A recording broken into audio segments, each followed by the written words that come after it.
Bonjour, bienvenue sur C17 Info en direct depuis La Rochelle, toujours sur son vieux port. Et puis un endroit que vous commencez à affectionner, je le sais, c'est cette terrasse où on fait des rencontres sans arrêt des rencontres. C'est la terrasse du bistrot du Gabu. Au Gabu, vous avez vu ce soleil là, on n'est pas loin de midi, il est en train de monter, il arrose de bonheur ce port de La Rochelle.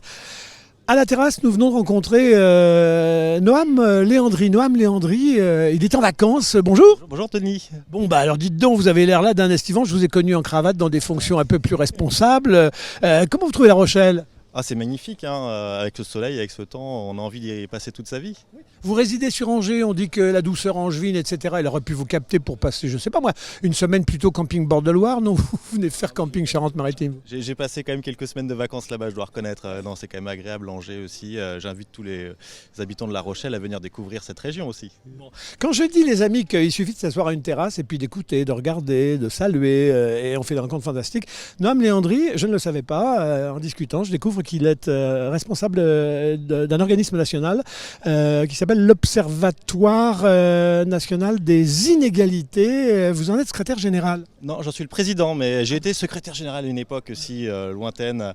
Donc je présente cet organisme effectivement qui décrit et qui mesure les inégalités en France. On compare aussi avec d'autres pays européens dans le monde.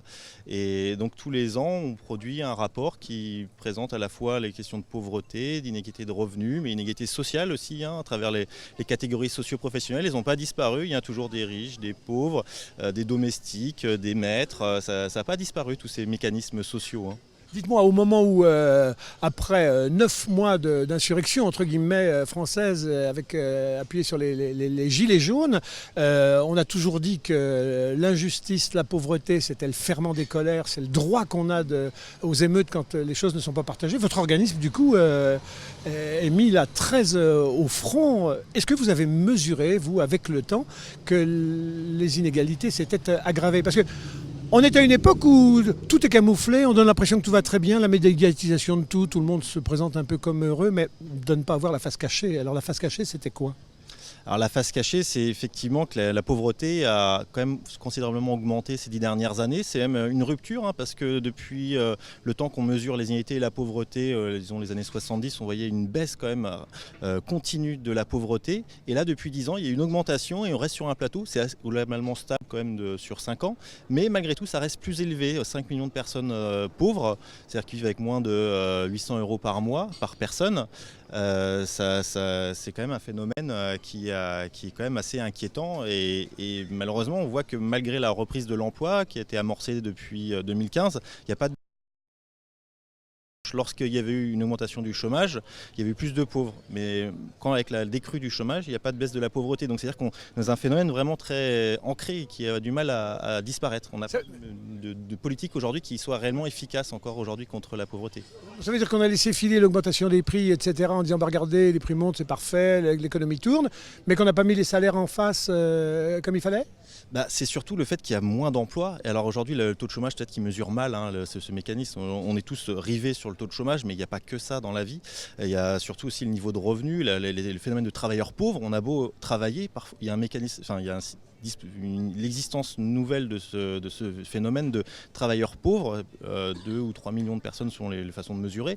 C'est quand même inquiétant de se dire, malgré le fait que je travaille, je suis pauvre, j'ai pas la capacité de vivre comme tout le monde. Alors la France quand même reste, globalement, il ne faut pas dramatiser, la France c'est un pays qui est globalement riche, il y a peu de pauvres par rapport à d'autres pays, même si c'est important, c'est pas nul.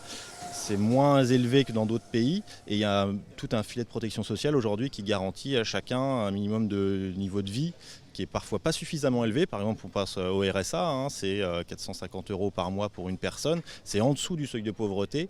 Et donc là, effectivement, et les moins de 25 ans, les jeunes n'y ont pas accès non plus. Donc il y a encore des choses à faire en France pour garantir à chacun un niveau de vie décent.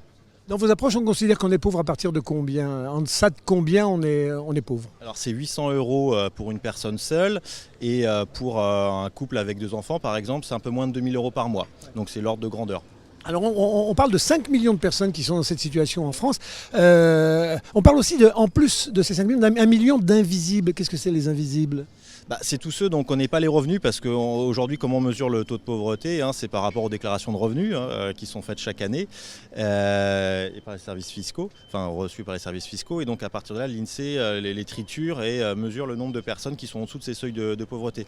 Mais après, il y a par exemple par exemple, les sans domicile fixe, on ne connaît pas bien leurs revenus, on ne sait pas trop où ils habitent, on n'a pas de moyen de mesurer facilement. Après, il y a aussi tous les étudiants, par exemple, c'est ce qu'on appelle des ménages pas faciles à mesurer, c'est-à-dire qu'on ne sait pas s'ils sont en colocation, comment ils vivent exactement, s'ils sont rattachés fiscalement à leurs parents, etc. Donc il y a toute une partie, une frange de la population dont on connaît mal finalement les revenus et qui parfois effectivement sont dans une situation de pauvreté. Alors il y a la rentrée universitaire